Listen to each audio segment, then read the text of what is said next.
Good afternoon. Speaker Evans, President Hester, constitutional officers, members of the Supreme Court, distinguished members of the General Assembly, my incredible family, my fellow Arkansans, welcome to the start of the 2026 fiscal session.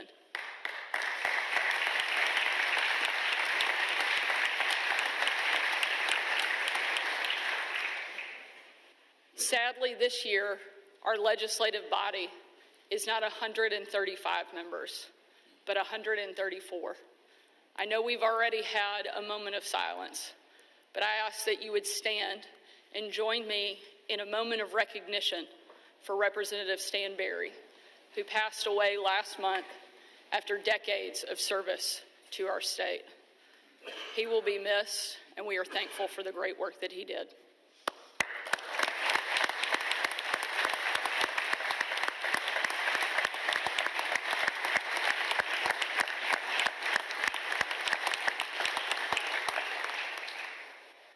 I also want to give you can sit down, but feel free to stand back up later and cheer again. I also want to give a special thanks to someone who traveled all the way back to Arkansas from Israel to be with our family this week. My mom, Janet Huckabee, is here with us today.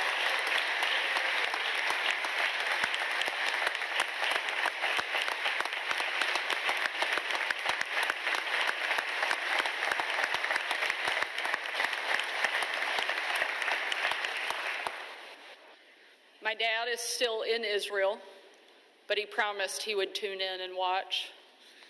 Mom and Dad, we love you, and we're praying for you. On Easter Sunday, my dad sent our family the note that he had sent to his full embassy staff. He said, and I quote, "This weekend marks 1 year since I came to serve as ambassador.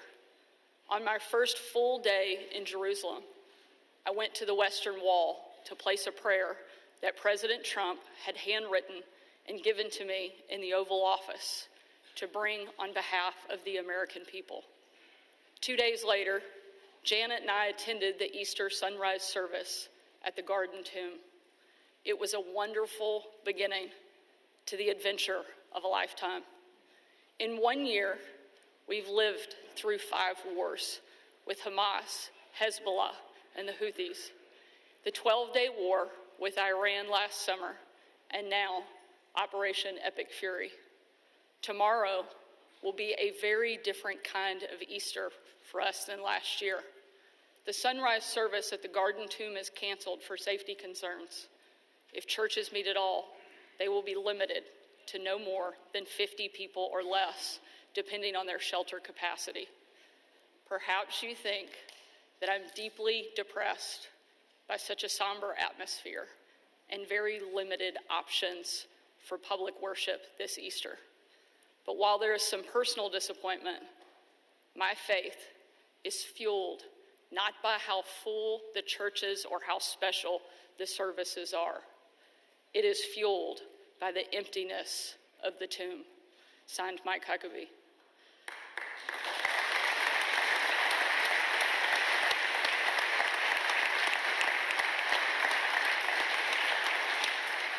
If you hear nothing else I say today, hear this. Jesus is our living hope for each of us, for our state, for our country. America was founded 250 years ago as one nation under God.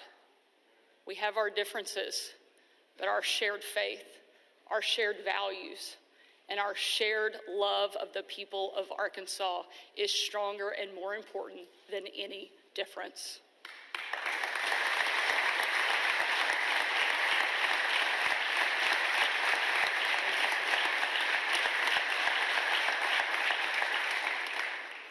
The people of Arkansas sent each one of us here to work together to solve problems and lead a better, more prosperous state.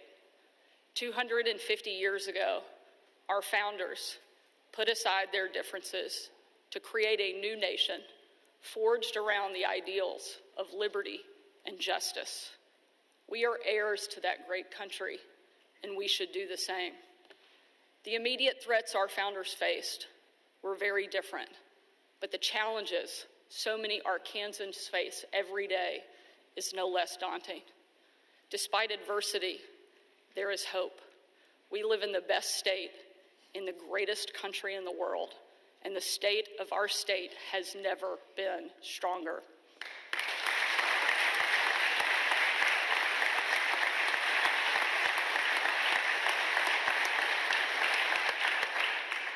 Not long ago, my husband Brian and our 10-year-old son George were driving to a friend's hunting camp. It was late, they had the music on, and George put down the window to look up at the stars. He said to Brian, "It should be a rule that you can never live somewhere you can't see the stars." After a successful hunt the next morning, they were driving back home, and George said, "Daddy, I've made my decision. I'm going to live here in the Delta when I grow up. It has it all. You can farm, you can hunt, you can fish, and you can see the stars." Moments I share with my kids often remind me of what's really important and just how blessed I am. The work we do here is ultimately not about us, but about the next generation. To make Arkansas a land of unlimited opportunity for our kids and our grandkids. Congratulations, Senator. But the Arkansas we know and love in all of its beauty and its extraordinary potential will not be the one that our kids inherit if we don't fight for it.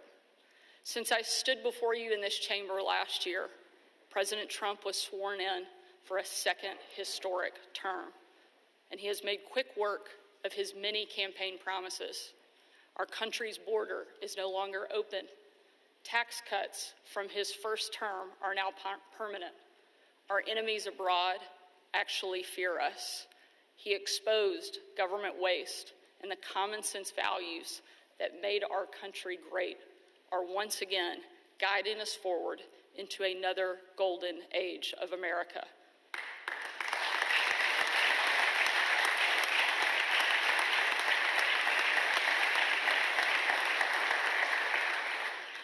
And President Trump has no greater friend than the people of Arkansas.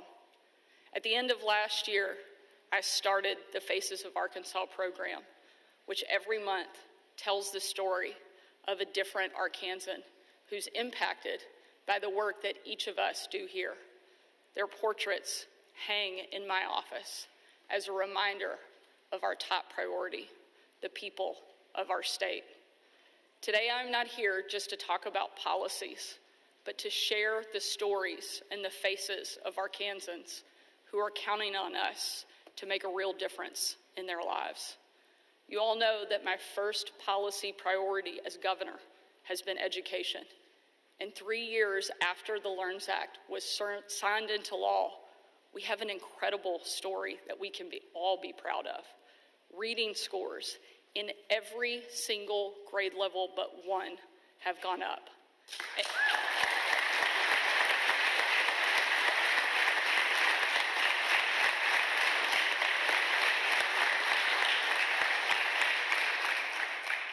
And literacy coaches are now working in every D and F-rated school in the state of Arkansas.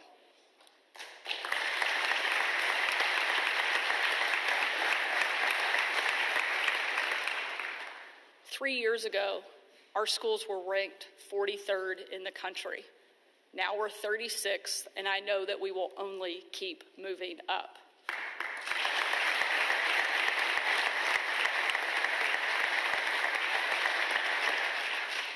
With us today is Kevin from Tiller, Arkansas. He's a senior at Cornerstone Christian. Before the LEARNS Act, Kevin's family would never have been able to afford private school tuition. So they were resigned to Kevin being in a struggling assigned school. However, 2 years ago, because of the EFA program created by LEARNS, Kevin was able to enroll in Cornerstone Christian.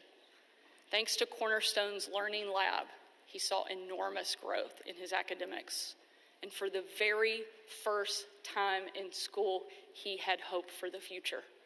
He's now taking welding classes at the U of A's Technical School campus in Magee. At the end of the year, Kevin hopes not only to graduate with his high school diploma, but also be well on his way to his welding certificate and a great career right here in Arkansas. You helped make that happen. Thank you, Kevin.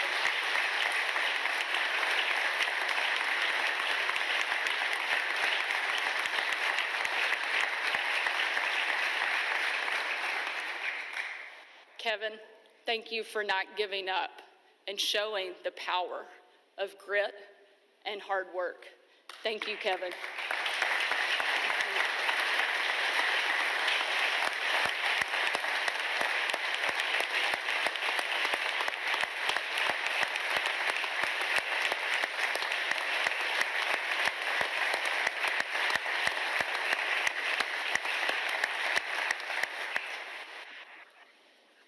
We hear stories like Kevin's everywhere we go.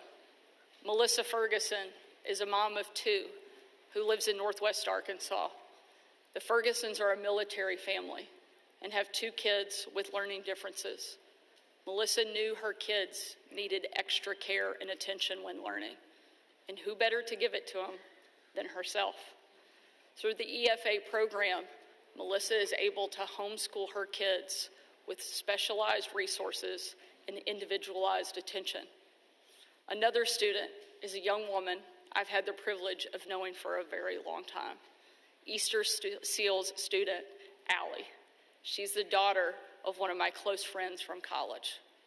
Although Allie has always been a happy kid, it was hard for her parents to find a sense of belonging for her.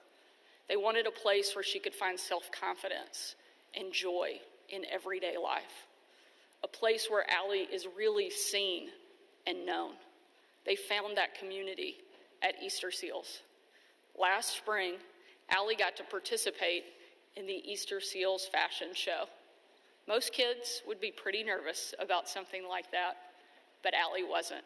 She talked about it for days ahead of time. And the night she finally got to put on her pink jumpsuit, she could not take enough pictures or practice enough walks down the runway.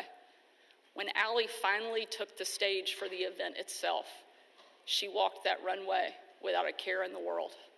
That may not seem like a big deal, but for Allie, it's one of those life-changing, never forget experiences.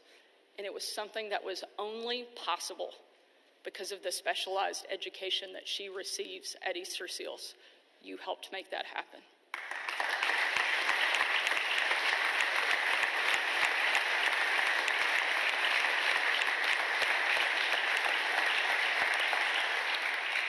A good education is the key that opens the door to a lifetime of opportunity. We cannot allow a child's destiny to be determined by their zip code or the size of their parents' bank account. We will honor our commitment to the next generation, and in Arkansas, no child will ever again be trapped in a failing school or sentenced to a lifetime in poverty.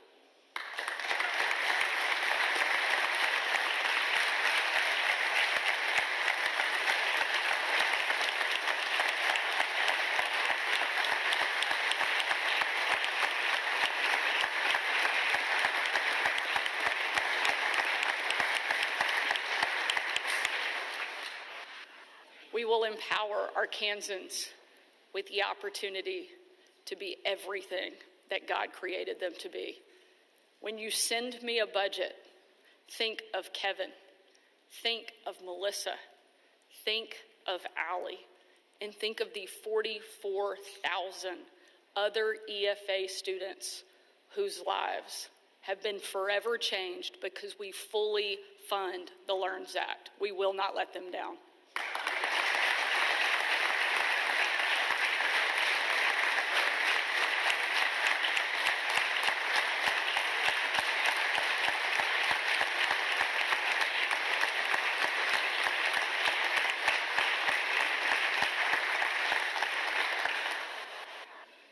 But LEARNS wasn't just about investing in education freedom.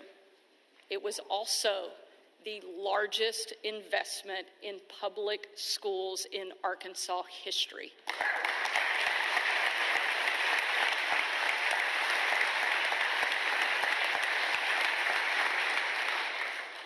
And a big part of that went exactly where it should, to our teachers, because we know that great education starts with great educators.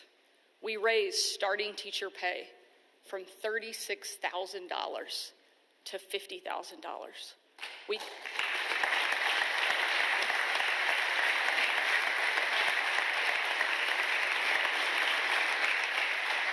We gave every single teacher in the state of Arkansas a $2,000 raise and became one of only 2 states in the entire country to give teachers 12 weeks of paid maternity leave. That's a big deal.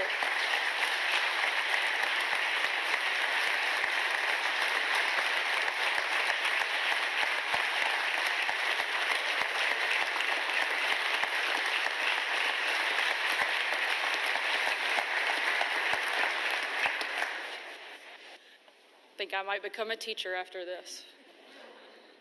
Another program I'm really proud of is the Merit Teacher Incentive Fund, which in just the first 3 years has already delivered $30 million in bonus pay to more than 7,000 amazing educators.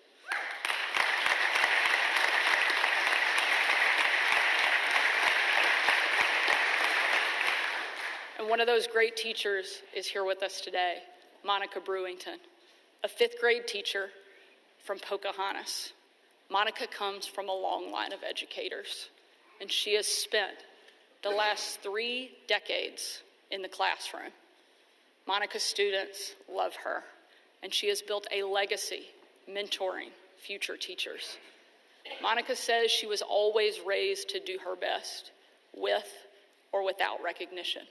But when she got a call from her superintendent and heard that she was getting a $7,000 bonus through the Merit Teacher Incentive Fund, she felt like it had all paid off. She was finally being recognized for her hard work. A nationwide survey was just released this week that shows 89% of our teachers are satisfied with their jobs. Thanks to the LEARNS Act, Arkansas now ranks number 1 in the nation for teacher job satisfaction.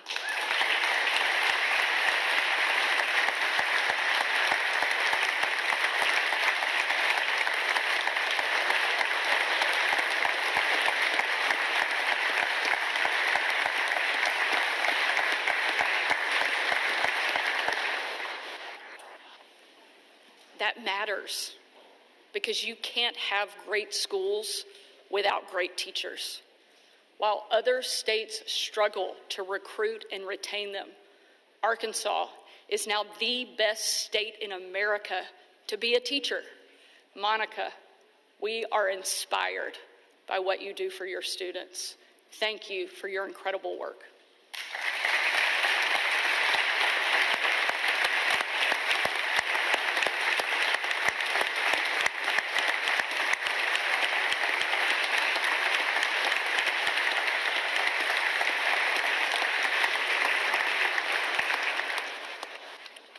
When you send me a budget, think of Monica and every other teacher counting on our work here in Little Rock.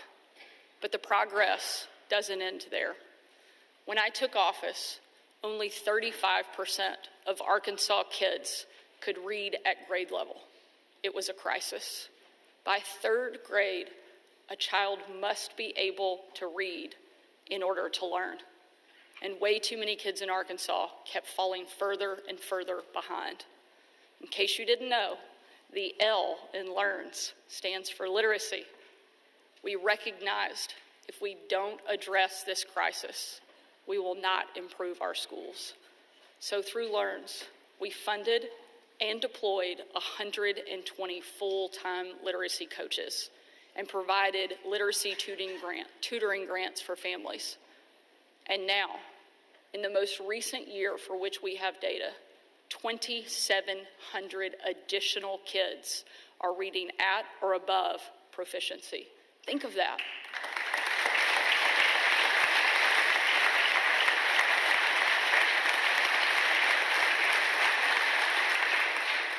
Think of that. 2,700 kids who, without LEARNs, would have left school completely unprepared.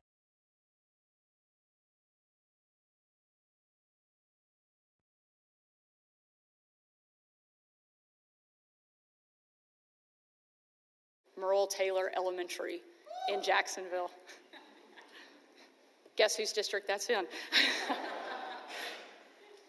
It had consistently been the worst performing school in the district. It also serves kids who need more support than anywhere else. Over 60% of its students come from low-income families.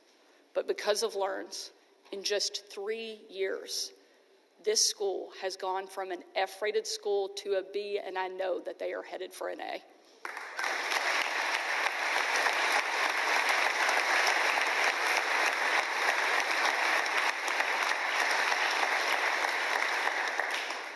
And the woman who engineered that change is with us today, Principal Brandy Howell. She's the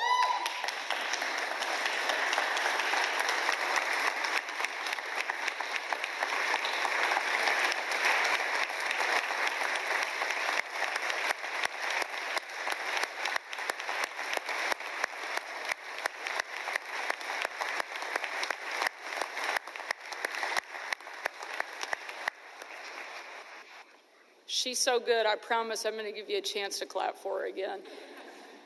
She's the type of person I'd like to clone and put in every single school in our state. When I visited the school, I got to see her leadership firsthand. As we were leaving one of the classrooms we visited, Principal Howell called out, "Learning is what?" I expected the students to say something like fun or exciting. Instead, they responded, "Required." It's blunt, but it's true. If we want to see every student succeed and reach their full potential, learning must be required.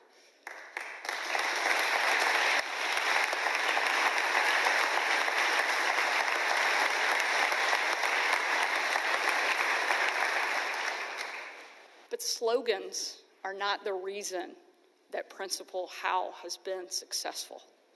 This is a school where teachers track every single one of their students' progress so that if they fall behind, they have access to early intervention provided by the LEARNs Act. They teach their kids to read using the data-proven science of reading, not experimental methods that have been tried and failed. And Principal Howell supports her teachers.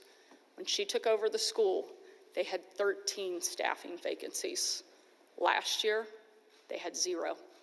Principal Howell, thank you for fighting for your students, for setting the bar high and showing what is possible when we require learning. Thank you, Principal.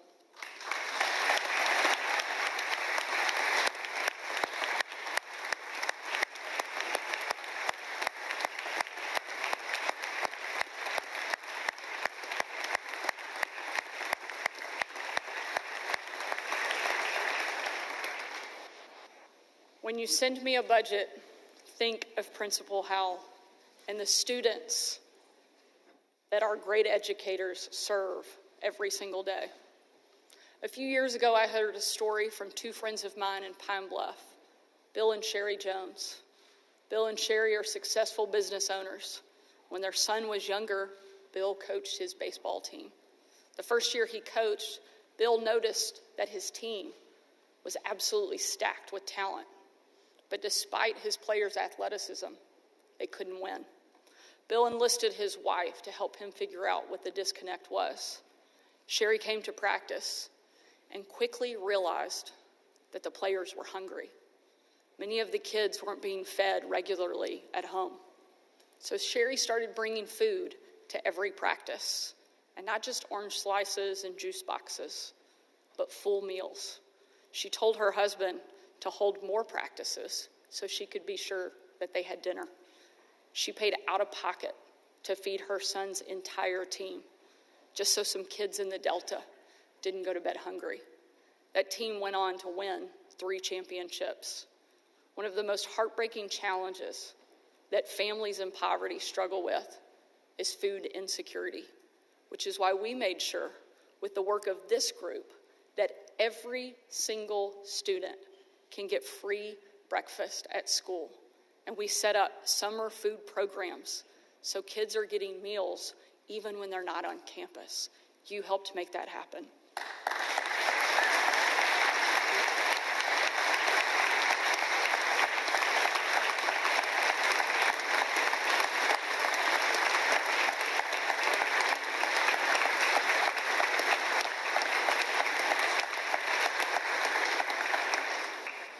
When you send me a budget, think of every child in this state who would go hungry without our work to prioritize them.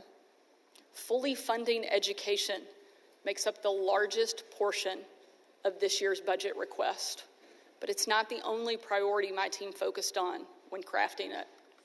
Another needed increase goes to those who protect and serve our state. Years ago, other cities and states made the disastrous decision to defund their police. Arkansas went the opposite direction. We fund our police and we will back the blue every single day in this state.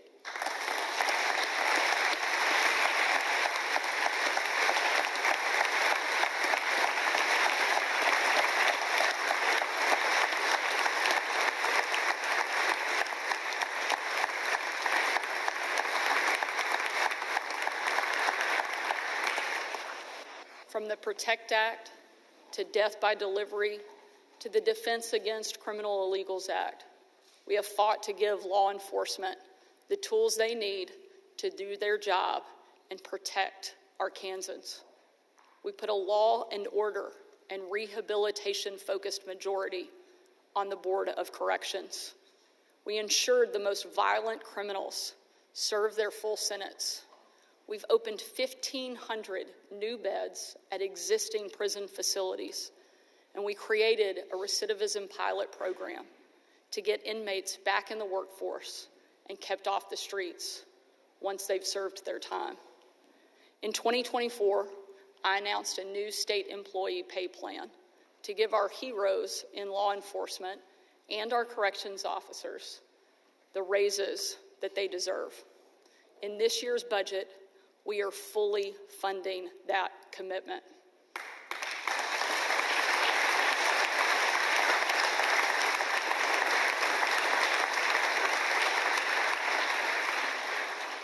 At the end of last year, our latest troop school graduated and was led by Trooper Bailey Bowers. Trooper Bowers started in law enforcement as a state trooper in his home state of Michigan. But 3 years into his career up north, he wanted a change. The pay raise we provided to new state troopers encouraged Bailey to make the leap and enroll in troop school in Arkansas. But money wasn't the only thing that brought him here. He also valued leadership. And when he arrived at the troop school, he was able to focus on his 3 priorities: God, family, and the Arkansas State Police. He says it meant something that there were Bibles in the barracks and that he and a group of other troop school students could gather after lights out and pray.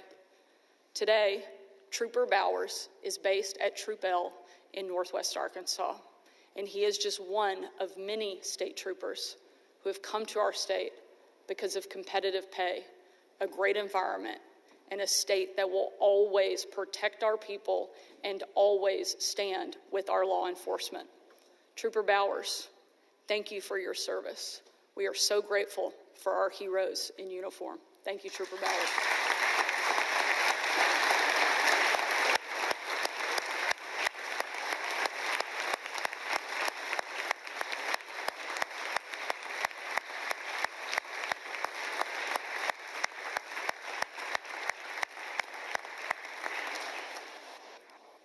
When you send me a budget, think of Trooper Bailey Bowers and all the men and women of law enforcement who keep us safe and are counting on us to back them up.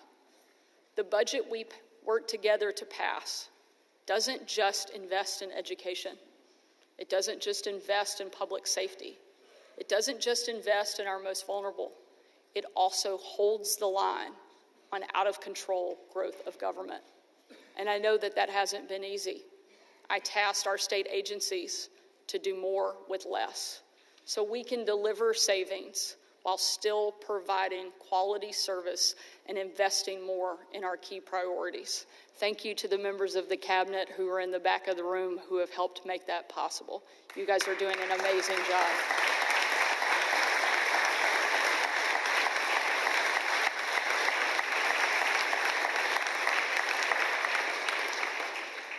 Best team in the country. My Arkansas Forward initiative plays a key part in that effort. For example, we had unused phone and fax lines, but we were still paying monthly contracts on them. Arkansas Forward cut those and is now saving taxpayers $1.4 million every year just getting rid of something we weren't using.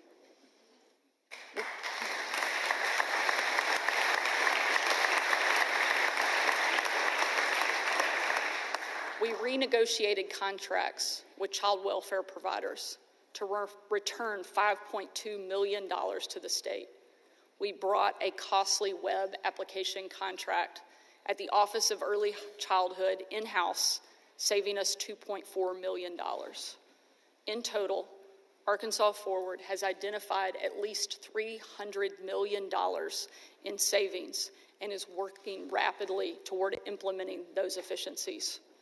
In the meantime, you and I have worked together to cut our state income tax by over 20% in the last 3 years, returning more than $1 billion back to taxpayers.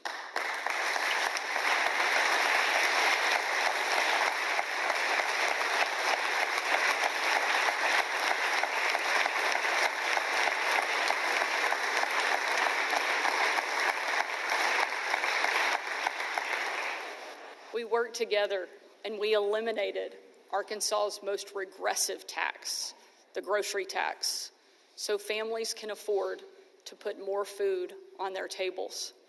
To fuel investment and growth, I signed executive orders to streamline state government, cutting permitting in half and removed regulations. I've led economic trade missions around the world to secure deals that helped further establish our state as a leader in aerospace, defense, steel, energy, and advanced manufacturing, creating thousands of high-paying jobs for Arkansans. Thanks in part to that work, Arkansans are producing some of the key components of Israel's Iron Dome, and hopefully will be instrumental in building President Trump's Golden Dome to protect America. We cut the permitting time on new energy projects from 18 months down to 6 months, helping Arkansans continue to enjoy some of the lowest utility rates in the country. The results are indisputable. Arkansas was recently ranked the #1 state for lowest cost of living, the #1 state Americans are relocating to for the second year in a row, and the #1 fastest growing economy in the nation. And as of this morning, we have more people working in our state than ever before in Arkansas. That's a good thing.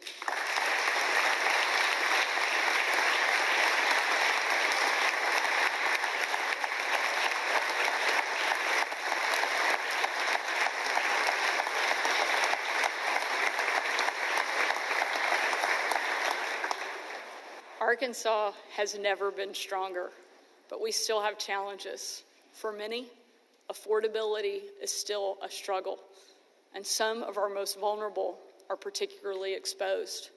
A priority in my budget is the 1033 initiative, named after a passage in the Bible, Luke 10:33, the parable of the Good Samaritan. Jesus told the parable of the Good Samaritan after he commanded his followers to love your neighbor as yourself. As Christians and as lawmakers, we are called to be that Good Samaritan and to care for the least among us. We also know that keeping people trapped in a cycle of dependency isn't caring for them. It's making them forever reliant on government, and that is unacceptable. The 1033 initiative breaks that cycle. Holly Reyes, who is joining us today from Russellville, is someone whose story we want to see repeated all across Arkansas.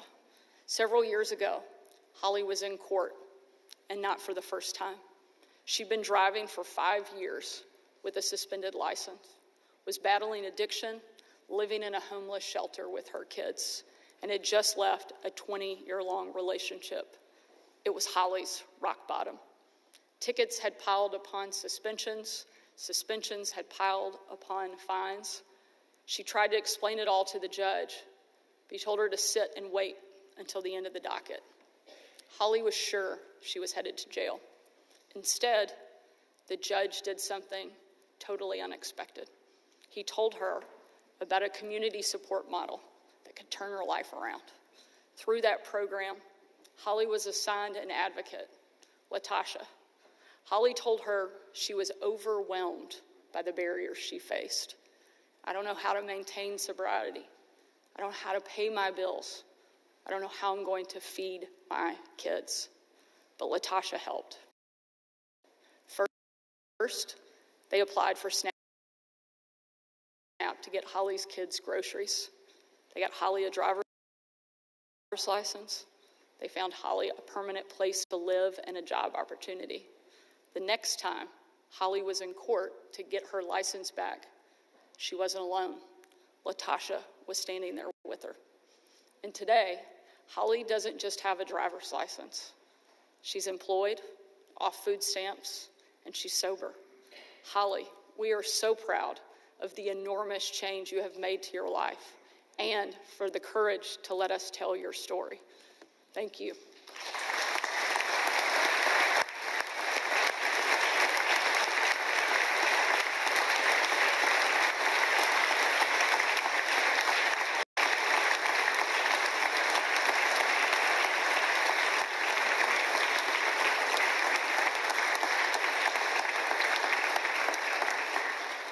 When you send me a budget, think of Holly and the thousands of other vulnerable Arkansans that we can move from crisis to career through the 1033 initiative.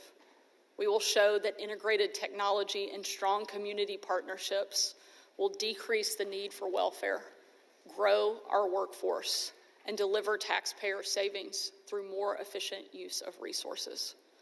Today, I'm asking all of us to make the right but tough decisions. We can care for our people, and we can still hold the line on the expansion of government.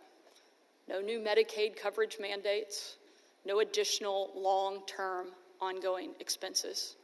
If we do that together, as soon as we pass our budget, I will call a special session to cut income taxes for the 4th time in 4 years.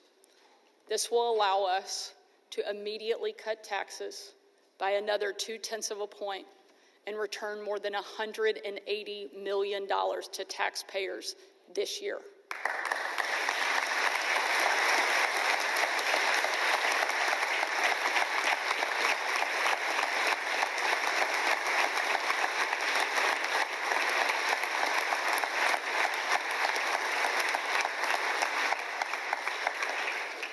When we do this together, we will have cut 25% off of our state income tax in just 4 years and given back more than $1.5 billion to our people. Low taxes and a great quality of life are a really big reason that people move to our state. But I believe the best way to keep our state growing is to protect and preserve our values and our way of life. No woke indoctrination in our classrooms. No men in women's sports.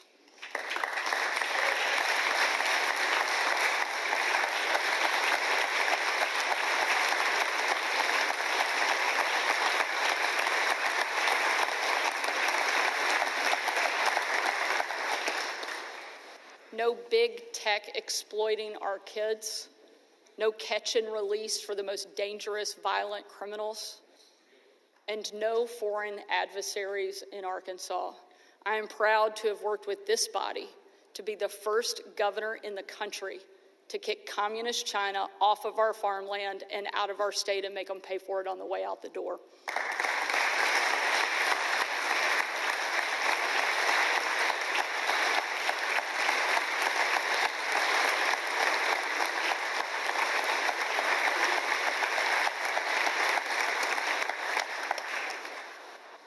Arkansans love God and one another, and we must never forget what makes our state truly unique and special, our shared faith. We can be confident in our future, not because we are great and strong, but because Christ is great and strong within us. During my 2.5 years serving as President Trump's press secretary, I traveled on every single one of his foreign trips. The most unforgettable was December 25th of 2018. And I'm sure some of you, as I'm starting this story, think you've heard it before, but just wait until the end. My husband Brian and I had just cleaned up the wrapping paper left around the house by our 3 kids when I had to walk out on my own family's Christmas. I couldn't tell them where I was going because the place I was traveling to was so dangerous. They didn't want anyone to know that the president would be on the ground, even for a few hours. We boarded Air Force One in complete and total darkness. There were no lights on the plane. There were no lights on the runway. We were going completely off the grid. 12 hours later, in the pitch black, we landed in the war-torn part of western Iraq. Again, no lights on the plane, no lights on the runway. The only light that you could see was coming from about a mile away of where we had touched down. And the reason there was light in that location, because it was a dining hall packed with hundreds of U.S. troops gathered thinking they were having dinner with senior military leadership from around the region. They had absolutely no idea that the president and the first lady were about to walk into that room. And when they did, it was a sight and a sound that I hope I never forget. That room absolutely erupted. Men and women from every race, every religion, every political party stood up and chanted over and over and over again in perfect unison, USA, USA, USA. One of the young soldiers yelled from the back. He said, "Mr. President, I re-enlisted in the military because of you." And the president said, "And son, I'm here because of you." As the president made his way around that room, that same young soldier came up to me and he said, "Hey, Sarah, you have a tough job." I told him what I do is nothing. I take questions. You take bombs and bullets. That is a tough job. And then in a moment that I know I will cherish forever, that soldier reached up and he pulled the Brave Rifles patch off of his shoulder. And he placed it into my hand. He said, "Sarah, we are in this together." I couldn't say anything, so I just hugged him, thankful for the heroes who keep us free. That moment changed my life in ways I'm still seeing nearly 7 years later. I've told that story hundreds of times over many years, but I've never publicly shared the next part. That young soldier's name is Dustin Singer. Dustin is originally from Texas, which I'm still working to forgive. After Hurricane Katrina, he dropped out of high school and worked in the oil fields.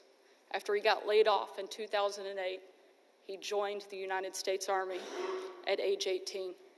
He deployed to Iraq, then to Afghanistan, then to that last deployment in Syria and Iraq again. He finished his service with the Old Guard at Arlington National Cemetery, keeping watch over our heroes on our country's most hallowed ground. My retelling of our meeting in Iraq reached Dustin when he returned back to the States, and he reached out to me. He shared how he and his wife had settled in Virginia and that he was now raising 2 young kids. We talked about everything that had happened in both of our lives since that first meeting. And as we were wrapping our call, he says my next question caught him off guard. I asked, have you ever thought about moving to Arkansas? Dustin had never even been to Arkansas, and certainly never considered it a place he'd call home. But I knew he was a hard worker and was the exact type of person we wanted to recruit to our state. So on January 19th of 2025, Dustin officially left the Army. And on January 25th, 2025, he officially started his job at the Arkansas Department of Veterans Affairs. He bought a bigger house for less money here in Little Rock. He even brought his grandmother to live here. And while it's not standing on the battlefield, the work he is doing now is life-changing for his fellow servicemen and women. He personally talks to dozens and dozens of veterans a week, telling them all the reasons they should move to Arkansas like he did. He helps them when they exit the service, find a job and a home, and build a great life right here in his new home state of Arkansas. I can think of nobody better to move or work here than those who have worn our nation's uniform. In just 1 year, the program that he helps run has become so successful that we're expanding it to help even more of our great veterans call Arkansas home. One of the men Dustin recently talked to is Mason Bennett, who served with Dustin at Arlington National Cemetery. When Mason left the Army, he also moved to Virginia. He got a job, but the cost of living was astronomical. So he moved to Alabama. The cost of living was low, but he couldn't find a job. So Mason got in touch with his old friend Dustin, told him he needed help. He said he was really looking for a job that could pay him $30,000. Dustin replied, "How does $57,000 sound?" On a Monday, Mason flew into Little Rock, and on Tuesday, he was hired at the Arkansas Department of Corrections to work as a corporal at the Wrightsville unit. Mason likes his job and the fact that he's able to continue to serve his community. But moving to Arkansas was about much more than that. So much that his mom and dad are moving here next year too. And when asked why, he said, because the American dream is alive and it's in Arkansas. That's incredible. Our nation has unfortunately lost more than 150,000 veterans to suicide since 9/11. That's more than 10 times the number killed in Iraq, Afghanistan, and the war on terror combined. That's unacceptable. And in Arkansas, we're fixing it. We're standing with our veterans and we're empowering them with a new mission and a new sense of purpose, thanks to the great work of heroes like Dustin. Dustin and Mason are here with us today. And as governor, I proudly say to you both, welcome home. We are forever grateful for your selfless, heroic service to our nation. Thank you.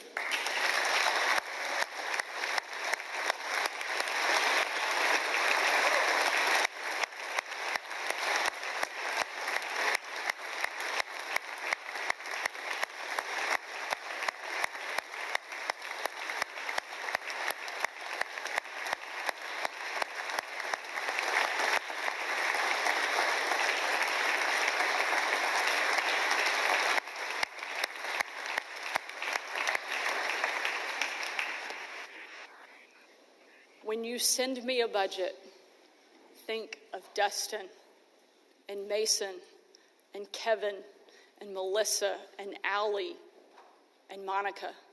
Think of Principal Howell and Trooper Bowers. Think of Holly and every single one of the 3 million people who are privileged enough to call Arkansas home. As Mason said, the American dream is alive in Arkansas, and it's up to each and every one of us, the heirs of pioneers and patriots, to keep it alive for generations to come. Our vision is for an Arkansas where strong families thrive in safe communities, where jobs are abundant and paychecks are rising, where the freedom that our veterans shed their blood to defend is the birthright of every man, woman, and child, where schools get back to teaching, reading, writing, math, and science, and where our children learn that the identity that truly matters is the one we all share, our identity as children of God and citizens of the United States of America. 250 years ago, our founders put aside their differences and established the greatest nation the world has ever known. This session, let us remember the lessons of that founding generation and build a state that honors their legacy and stands strong and free for 250 years to come.